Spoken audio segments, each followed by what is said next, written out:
What's up? Hey, hello, everyone. Wow. So we are back doing another Survivor podcast. Today we're talking about Survivor Season 33, Millennials versus Gen X, Episode 7. So, my fantasy Survivor team was on point this episode. This could have been a predictable boot episode, but it was a very, very good boot that we saw. And next week is the merge with 3 tribes, which is unprecedented. So my name is Rachel. I'm Alyssa, and we were really hype about this episode, or at least I was really hype. I can't speak for Rachel because I went to bed before she got to watch it, but I thought it was pretty cool. Yeah.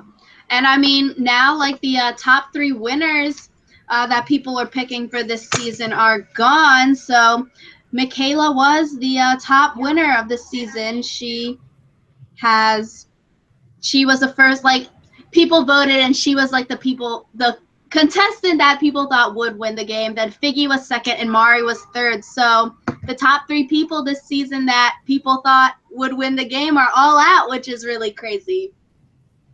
It really is, just because I think that a lot of times, even if people aren't super fans, you can kind of tell by how someone is, I guess, not edited, because most people don't actually look at that, but how someone is shown via social media and stuff, and then also comes back for season 34. And so I think that kind of played a part, at least in people predicting Taylor would be voted out. So no, yeah, and it's really interesting that the top 3 people that viewers would think would win the game were 3 females, and now it actually turns out that there are only 6 females left in the game. 6 females got voted out, and so that's really interesting, I think. Yeah, I think it's interesting just because I don't think we have a lot of great Survivor female winners. Obviously there are people who played really excellent games, but I feel like the male winners are liked so much more. I think that's interesting. And I mean, 6 out of the 7 first boots were minority females. Very interesting as well. But that is besides the point, I guess. Yeah, I mean, we could definitely talk about that, but I think that would probably be a little bit of a different video, since we like to talk about discrimination on Survivor and also the more subtle ways people can be discriminated against. So that's interesting. But anyways, so then they come back to camp, and that's awkward. No, yeah. So we see Adam Klein trying to apologize to Taylor, and I mean the whole the whole Figtail situation. It's not our business, but he says he's acting in the show. But I mean, dude, if you were acting, how come in the confessionals you were saying how much Figgy means to you and stuff like that? So SMH, it seems a little bit suspect, but that's none of our business, so that's okay. But Adam basically tells Taylor, he's like, I lied to you and I screwed you and I admit that, and now you're in a worse position than you were before and I admit that. And I don't know, this is sort of a weird apology. I don't know, the words were just not really flowing, and that could just be because of editing and stuff like that, but it seems I don't know, it was just a weird apology, I think. To me, it didn't seem like much of an apology at all. It seems more yeah, this is a thing I did. If he wanted to apologize, I don't think he ever actually said the words, I'm sorry. Yeah, I don't know. It seemed just like he was stating facts. I lied to you and now you're worse off position than you were before. But overall, I think it was a good move for Adam last episode, voting out Figgy. Yeah, I think it was a good move for Adam, but then it's obviously kind of coming back to bite him, I feel just because he's shown the other Gen Xers on his tribe that he's definitely a strategic mind. And I think that while it's good to make people think that you're strategic in Survivor, you don't want to seem like a strategic threat. And I feel like this vote kind of put Adam in that category. So I think that it's going to have more ramifications for him than just Siggy's gone and Taylor dislikes him. Yeah, and I think Taylor handled it well. He was being very calm, cool, and collected. And then when he was like the "I will destroy you" line, I thought he like said that line very well. It was a very on point kind of delivery of the line. I don't know. I just like that part. But I don't think Taylor will get the chance to destroy Adam. So everything is A-okay. So, yeah. Also, so Adam's apology, we see some of the purple tribe, and then we go into the orange tribe where we see David show Zeke the idol.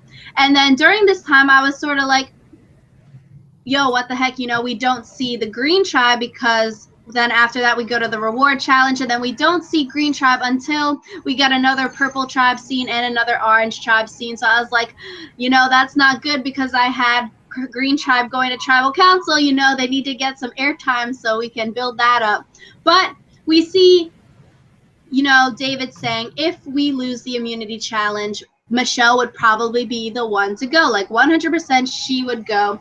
And like at this time, I think viewers could so tell, like if Purple lost the immunity challenge, Taylor would probably be the one to go home. Even if they do vote Adam, he has the idol. So Taylor would probably be the one. And if Orange were to go to tribal, Michelle would probably be the one to go home.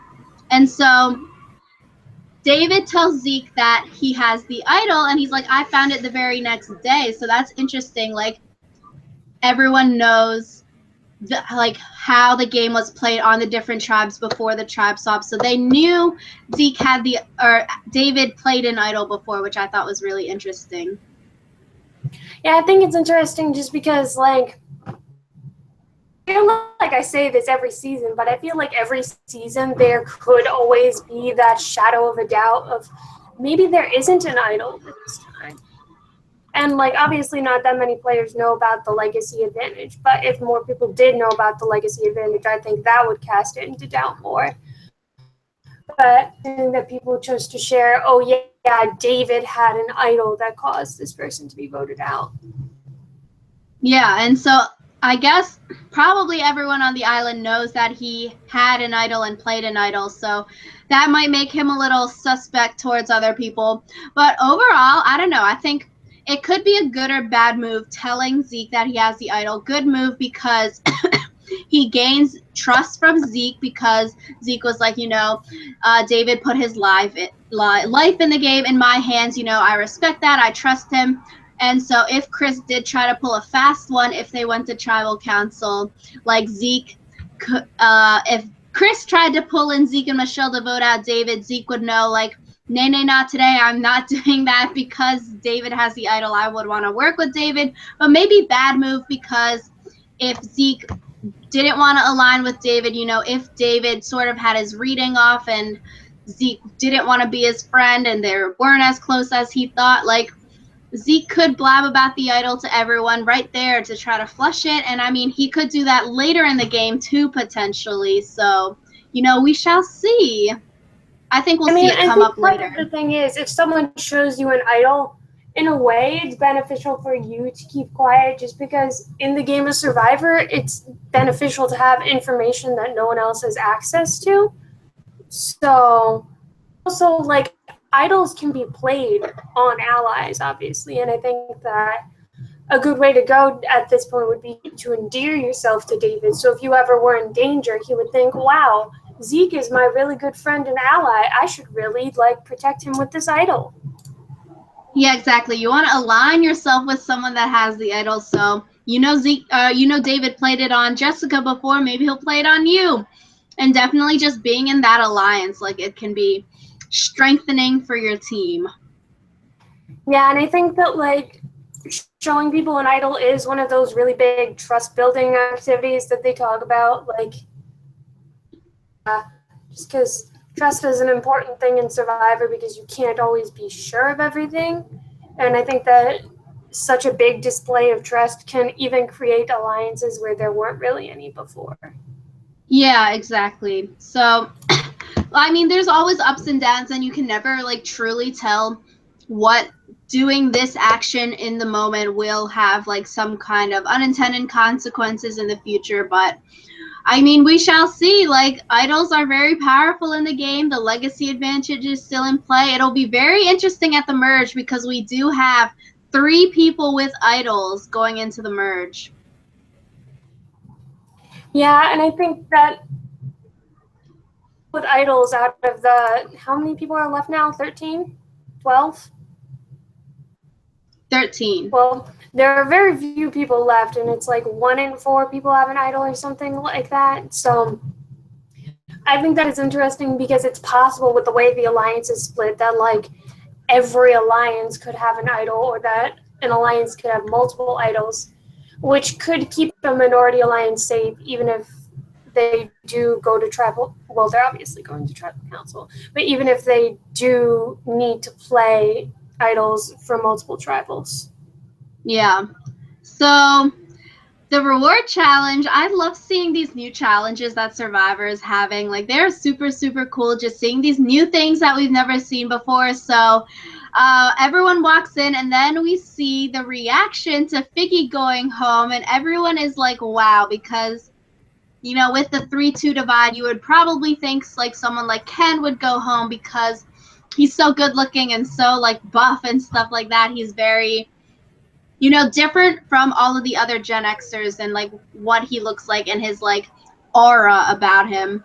And so everyone is like, wow. And then Jeff asks Michaela, you know, like, what do you think? And last episode, Alyssa and I were like, you know, it'll be interesting to see what Michaela is, because Michaela was like, it's a 3-2. If a millennial goes home, you know, it's like your fault. And so this time Michaela is like, sometimes you say what you're supposed to say and not what you want to say. So low key, she's glad that Figgy goes home. And, you know, she's like, bye, Felicia, which is such a millennial thing to say. It's like, I think that was like epitome of the memes right now. I think that is interesting because Michaela, like, she makes it seem like, obviously we know that Michaela and Figgy have had some disagreements in the past, but I don't think that everyone else would have necessarily known that. And I think that Michaela there kind of solidified her reputation for meaning what she says and saying what she means, because even if she claims to have said something that wasn't necessarily true, it's obvious how she feels about people. So, which is why I think it was interesting that she ended up going home, just because with Michaela, what you see is what you get. So. No, yeah, now she and Figgy can hang out in the pre-Ponderosa before the jury. Like, that's great. Her, Mari, and Figgy, that'll be crazy.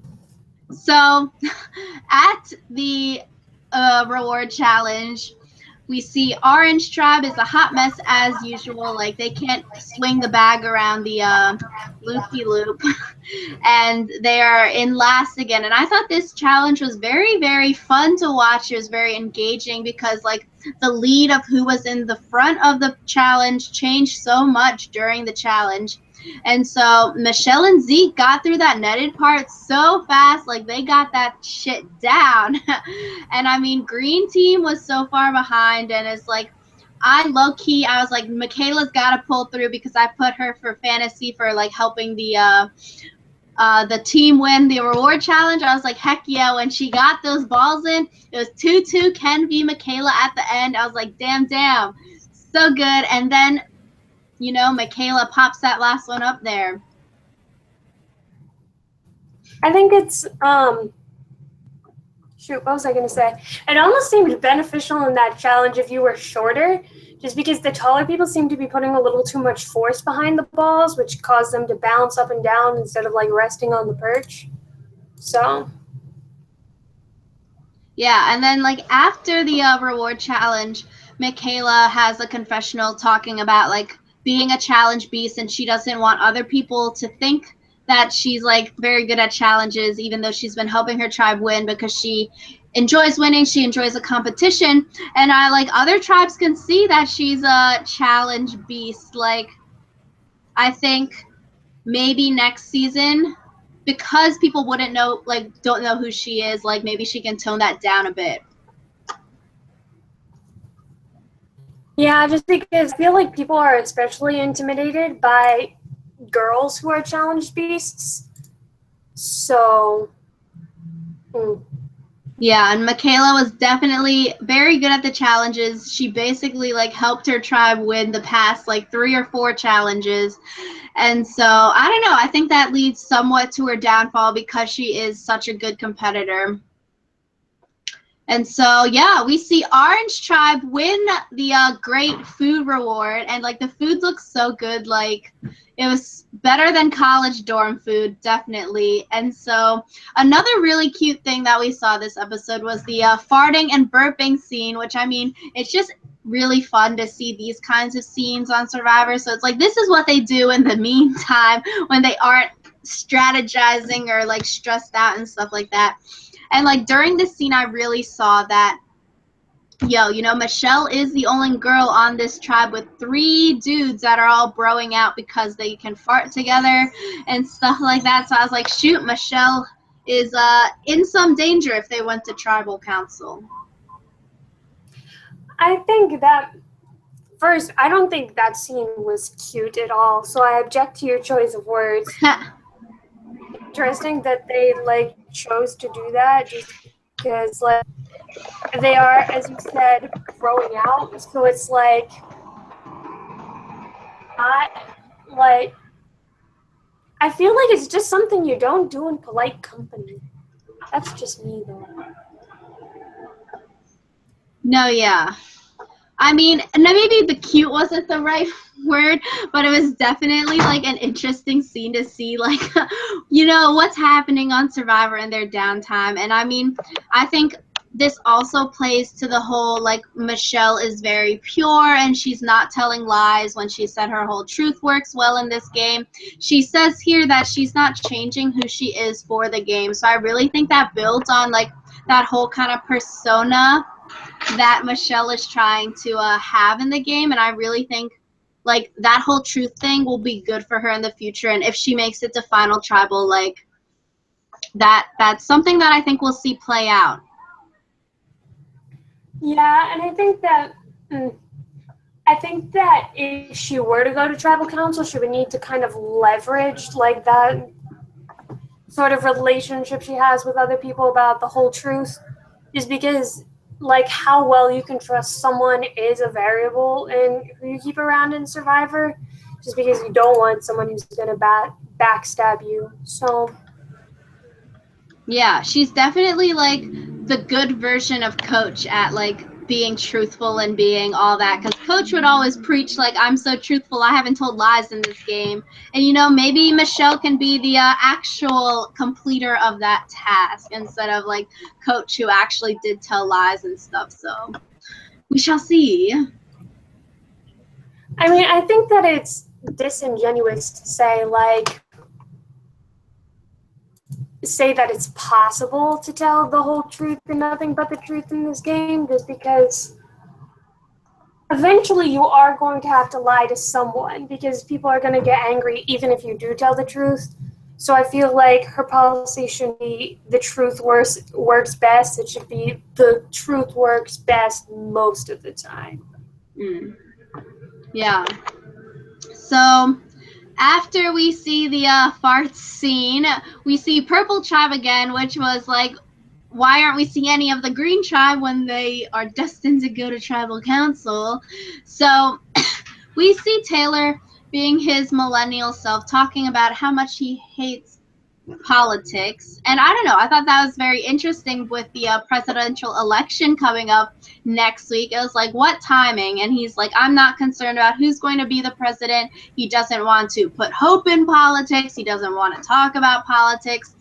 And I don't know, low-key, I wanted to bring this up in poli-sci, but people are going to think I'm weird relating everything to Survivor, so I did not. I mean, I feel like it was definitely the choice of the editors to do this. To put that scene in there? I feel like the timing was too impeccable for it to be like accidental. Yeah, exactly. That's why I was like, what timing? Next week with the election, and this is happening. So we see Jessica and Taylor talking, and Ken is there, but we basically see Jessica asking Taylor some questions about Adam, and then Taylor is like, he promised y'all like he wouldn't write down Figgy or my name, and look what he did. He wrote down Figgy's name yesterday. But I mean, like, I feel like they might not trust Taylor 100% on this because Adam has told Ken and Jessica that he did write Figgy's name down that first tribal council. So obviously there's like some beef there from the first time. And like, even though like come tribe swap, everyone on the Millennials is probably like, yo, we're going to be millennial strong. You know, we have to stay together. We're not going to write anyone's name down. But that's something I feel like you have to do right before a tribe swap or merge or something, where you say like, let's be strong with what we have. So then like you're good wherever you get tribe swap too. I feel like it's more of a formality than an actual promise at this point, just because everyone kind of ends up going back on their promises during swaps, because every single one of these votes has been like the majority team voting out one of their own. So like Gen X is voting out Gen X, or Millennials voting out Millennials. So I feel like it's everyone's been saying that they're not going to write down the names of the people on their original tribe, but then everyone goes and does it anyway. Yeah, exactly. So I feel like Ken and Jessica did take into account that, you know, Adam is very smart. He's very strategic. So maybe we'll want to get Adam out because Taylor's dumber and would be like easier to go to the end. But I think like right now at this moment in time, it's smart for Ken and Jessica to keep Adam around because Adam is more of a free agent than Taylor is, because I feel like Taylor will 100% next episode go back and start working with like Jay and Michelle and the hot people. Yeah, I feel like guys that like Taylor will stick with they're around, but it's kind of like something better comes up. Different from Adam in that way, so I don't know why he tried to portray himself as such. Just because he's loyal to his alliance, kind of, sort of, until a different alliance comes around. Yeah, exactly. And like, I don't know, even on like the beginning Millennials, like you see maybe, you know, Adam, Zeke, Hannah were sort of on like the lower totem pole of like the Figgy, Taylor, Michelle and Jay kind of alliance. So like even then you're sort of at the bottom, even if you're close and like want to work with these people, like, you know, it might not work out. Yeah. So yeah, finally next we see some from the Green Tribe, which is like, you know, they're leading it up. They gave Sunday some screen time. They gave Brett some screen time. It was like, this could be a very predictable boot. You know, we haven't seen a lot from them earlier, and now we're seeing some. So it's like the CC boot out or something, like, you know, it's coming, you know? So 17 minutes into this episode, we finally see the Green Tribe. And this is where Hannah is very suspect towards Brett because he might be a cop. And I was like, now Hannah's all probably like, I told y'all so. Yeah, I think it's interesting just because being a cop on Survivor, my roommate who does not watch Survivor was like, why is it so bad to be a cop? And I was like, I don't really know, but... No, yeah, when he was like, Brett was like, police officers don't generally do well. I was trying to think, but like the first thing that came to mind was like Tony, obviously, because he won and he was a cop. But like, I was going to research it, but I didn't. But police officers, do they not generally fare well in Survivor? I'm not really sure of that statement. I mean, to be fair, Tony got there by screwing over another cop, so I feel like that's kind of an unfair example, because, like, I don't know. Maybe one day we can crunch the numbers on cop statistics, but I feel like it's more of a, like, perceived thing more like I think I won't do well because I'm a cop, or people will think I'm shady because I'm a cop. But it's like people are going to think you're shadier for lying about your job. Yeah, especially like Jay even said it. He was like, lying about your job is such a small thing, and when you have to lie about like so many other things in the game, lying about something that small, like once someone finds out you're lying about your freaking job, you know, that sort of leads people to suspect you later on. It's like, what else was he lying about if he lied about his own job? And so, I mean, there's a whole bunch of different professions out there. Maybe you can make a generality like, oh, you know, no, some kind of job has never won, so therefore they must not fare well in the game. But I don't know. Like Jay was on board with Hannah's thinking of, oh, I don't think he's a funeral director. I think he's a cop. So, you know, they're a little bit suspect. And I feel like because Brett wasn't voted out this time, I'm hoping the whole cop versus funeral director thing will come up in a later episode, and Brett will have to explain himself. I still wonder, like, why a funeral director? Like, I feel like that's kind of a weird to say that you do. Like, he says that it's so specific that no one's going to think to question him about it. But, like, all the answers he gave to their questions were, like, super vague.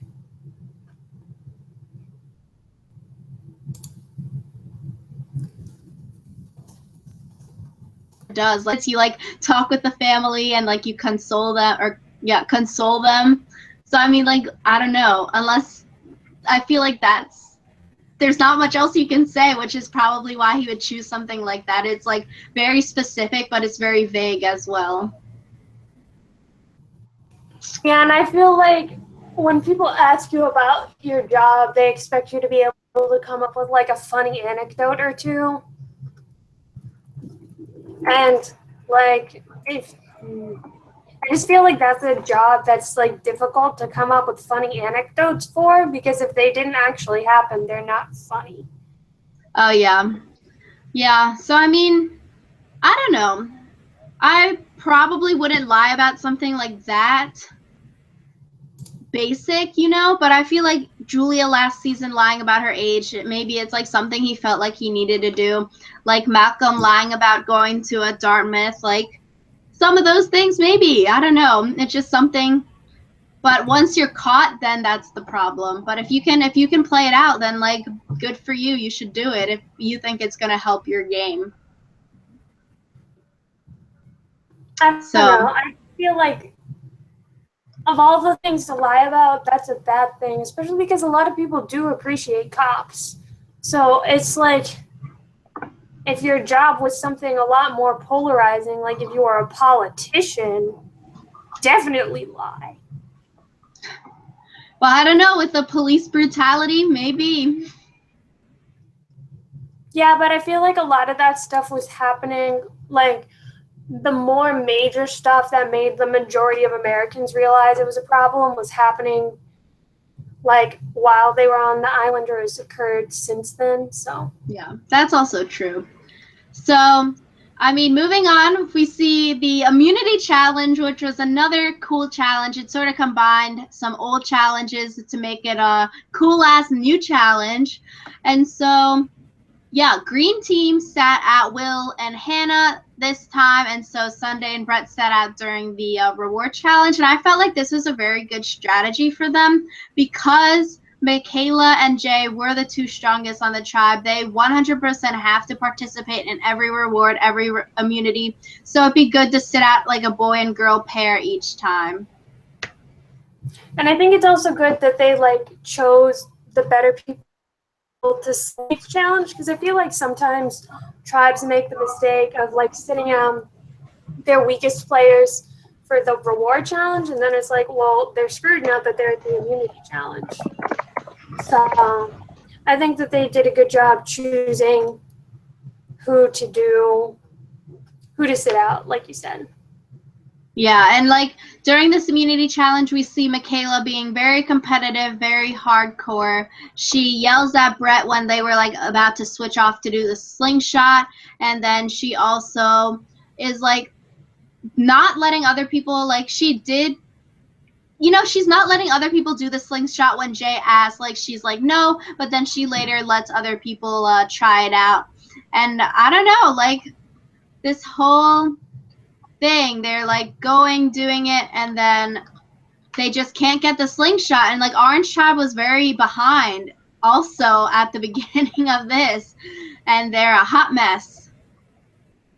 Yeah, I felt real bad for Orange Tribe just because, like, the other tribes, I feel like all had really good options for people they could hoist up easily and, like, stand on shoulders and stuff. And it's like, on the Orange Tribe, you either have David or Zeke. And neither of them at balance, I feel like. So, but they did make quite a brilliant comeback.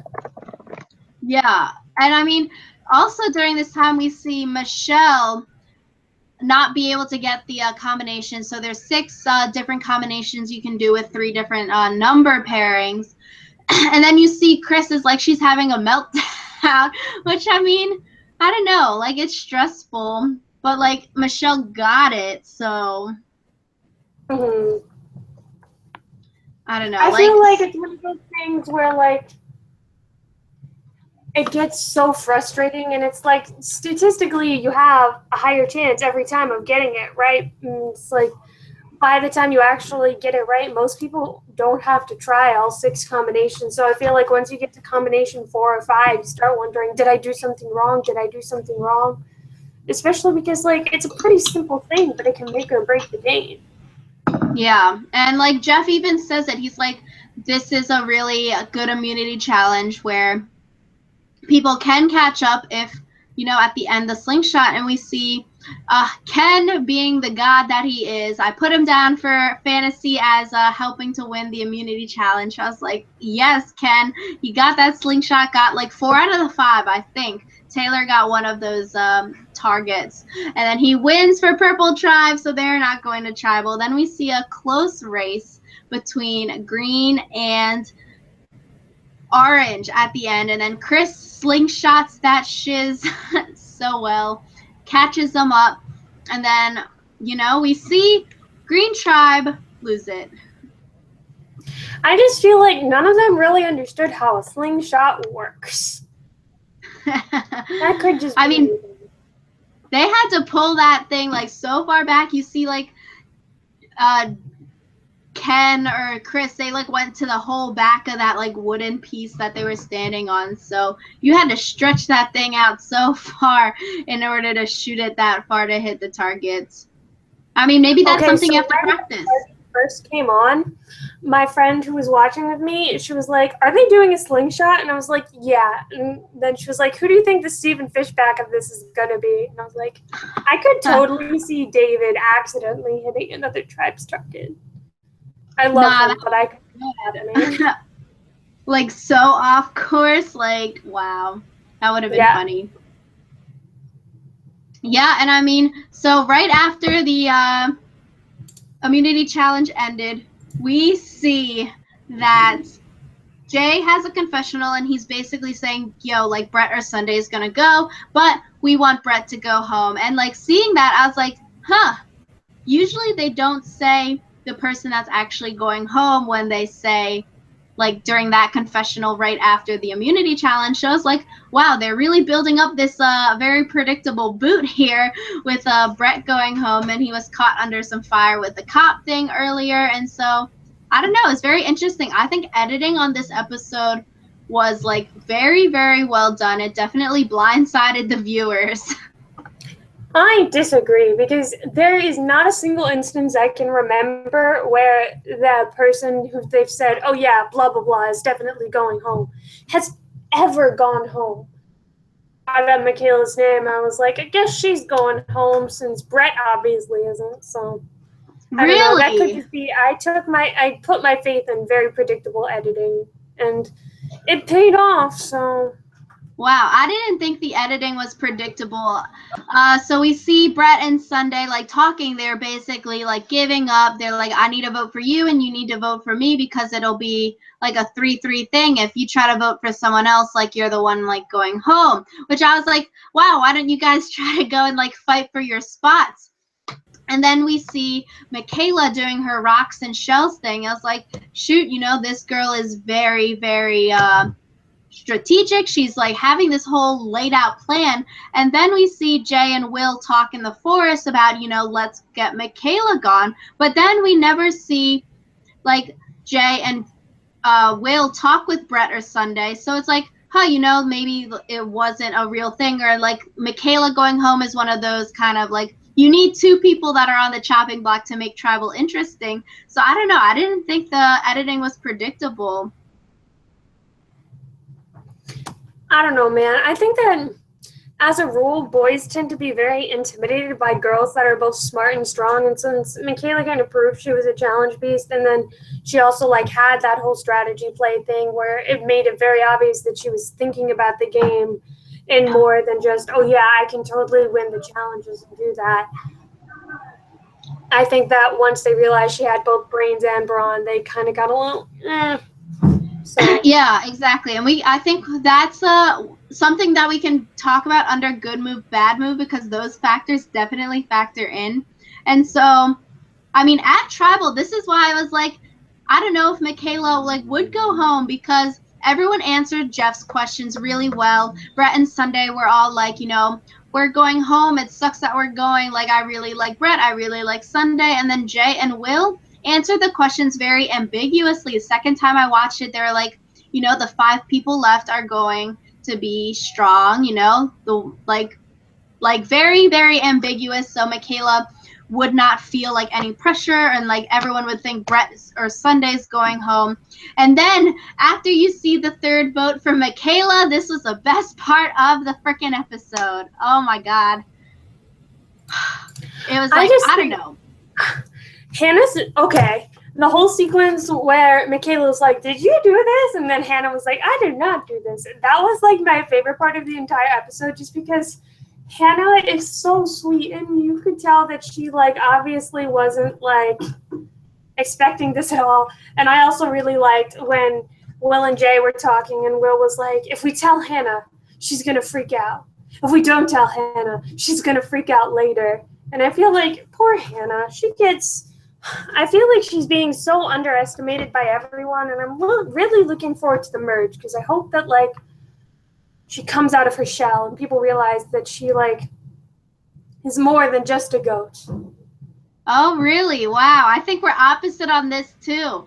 Like, this is such a great scene of Survivor. It's so, so, so cool. I like watched this little sequence so many times. After the third Michaela vote, she freaking turns around all pissed off, and she's like, did you do that to Jay? She looks at Will, and then Jay's face, so, so, so perfect. He's straight faced, and he's like, yeah, I did it. I was like, how the hell did Jay keep a straight face with that? Brett's eyes were like popping out of his head. I was like, holy shit. If I were Jay, I might just like freaking die, because like Michaela might slap me right now. But he literally stares at her straight in the face and it's like, yeah, I did it. I was like, oh my God, Jay. Like, that was such a great, so good. And I mean, I don't know. I was sort of like annoyed because Hannah kept talking during that scene. She's like, I didn't do it. And she's like breathing really hard and freaking out. I was like, Hannah, you're ruining the moment. This is Jay's time to shine. I don't know. So, yeah.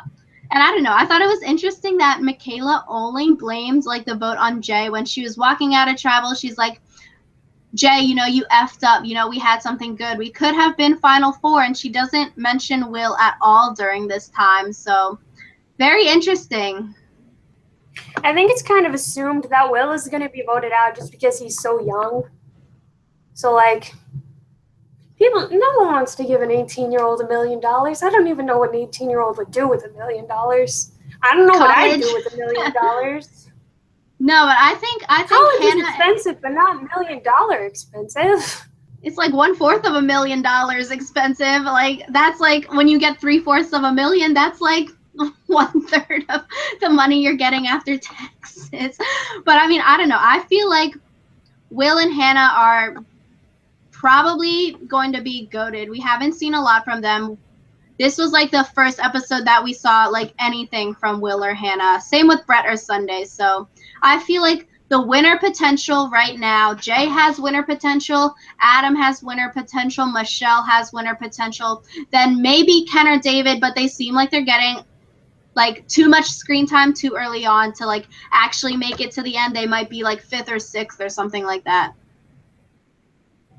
Yeah, so I think it's interesting just because editing as far as who could and couldn't be a winner is becoming more and more obvious, and I'm not sure whether it's more obvious to me because I've been seeing more episodes of Survivor, whether it's just like obvious period. So Yeah, I don't know. We're in too deep, Alyssa. So, good move, bad move. So I think I'll start good move.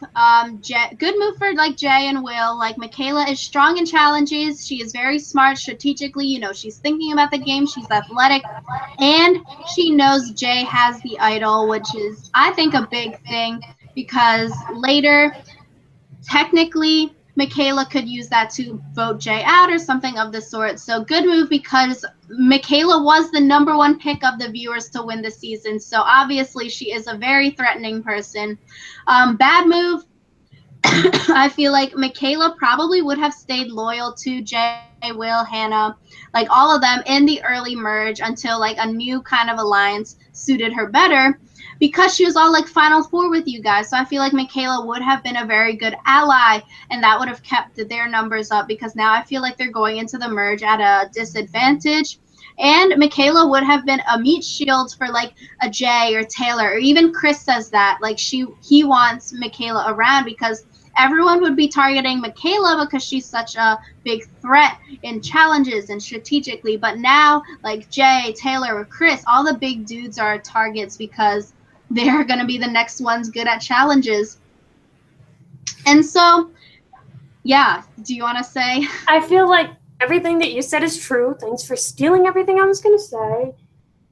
But like also, Michaela's good at challenges, but I don't think that she would be able to flat out beat someone like Chris or like Jay. So I feel like it would have been one of those things where they could definitely say, oh yeah, Michaela's a physical threat, but she never would really be taking enough individual immunities that it would be difficult to get her out. Like with Joe Anglim, it's like he won every individual immunity, and it's like it was like day 26 before they even had an opportunity to vote him out, let alone go through with it.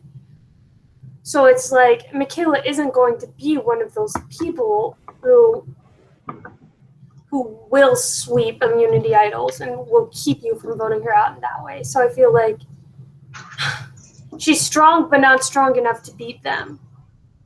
Yeah, I know. And I think it'll be interesting. So Michaela voted out pre-merge is being brought back for next season, which I feel like, yes, Michaela is strategic, but because she only went to 2 tribals, we have not seen like that whole side of her. And we can definitely talk about Michaela like during a tribe reactions for season 34 or something. But I really feel like Michaela was brought back because production liked her so much. We have never seen a player like Michaela on Survivor being so like emotional outright like that. And so I feel like because the viewers fell in love with her, and I think the producers knew that viewers would fall in love with her, that is one of the main reasons she's being brought back next season. Yeah. And I think so, she's yeah. just an interesting character, and like people want to like her just because she's like the person a lot of people wish they could be, but never have the courage to be, just because she's so upfront about everything. So. Yeah, and so Jay says this move could mold his game for a win or a loss. So I think this might be foreshadowing. Like we'll see if this move does like get him voted out or if it'll like help him at Final Tribal propel his game towards the end. And I don't know, I think it was really interesting that Jeff Probst even said it. Of the 3 tribes, so like at the tribe swap, every single time the majority has voted someone off of their tribe. So I feel like maybe this is a new way of playing Survivor. So when a tribe swap does come, the people in the majority of the tribe wants to like use the minority people instead of just pagonging them off easy votes to like get rid of the cracks in their own alliance. Yeah, and I think it's different from what you normally did was you'd vote off everyone you didn't like and then let the alliance fracture the way it would, and then I guess it kind of is like halving every time, where like you get off the minority alliance and then your majority alliance splits, and then you get off the minority of what used to be the majority. So I think it's interesting just because it's so much harder to trust people this way when like everyone is fair game. Yeah, I know, and every single vote out has been a blind side basically. So I mean, you can never be too sure in the game of like where you're standing, which I don't know, it's really interesting to see the sort of like game evolving. And I feel like good move also to vote out Michaela, like with maybe like less so with Figgy, but Michaela definitely wasn't like tight with an alliance, I feel like. And so I feel like people won't really miss her. Yeah, I feel like people will miss having Michaela around more than they'll miss having Michaela. Yeah, exactly. That's what I feel like. So next time we see the frickin' merge, how crazy, we're already like halfway done this season, and it's unprecedented from 3 tribes into 1 tribe. And I don't know, I think maybe part of the reason is because the typhoon, like they lost a day, so maybe they're trying to shorten, get that day back, so they're doing 3 to 1. Yeah, so next week is going to be really interesting because there are going to be people meeting who have never met before. And it's going to be really fun to see how this alters all the dynamics, especially because this is a relatively large number to merge at, I think. So. And yeah, it's 13 people, and I don't know, I was thinking maybe it's like a 9-4 kind of vote next time, just because it'd like be easy to vote out one of the millennials, because I was trying to like see it out. And so like Jay, Taylor, Michelle, and Will are like 100% together. There's like 4 different groups of like 3 people, so those millennials are like probably going to work together. Adam, Zeke, and Hannah will probably come together as like the misfit millennials. Then Ken, David, and Jessica are really close, and then Brett, Sunday, and Chris are really close. But then you have stuff like Ken and Jessica are close with Adam, Chris is close with Zeke now, and like Brett and Sunday and Hannah have all been together. Maybe like that whole group of 9 people will want to just easy vote out someone like Jay, but then Jay might use the idol to get out someone else, which it'll be crazy because we're seeing 3 idols and like 13 people. Yeah, so please comment what you are looking forward to in the merge. We love you. We love all your comments, your likes, your subscriptions. We're really excited to continue to talk about Survivor with you, and we will see you next week. Peace out.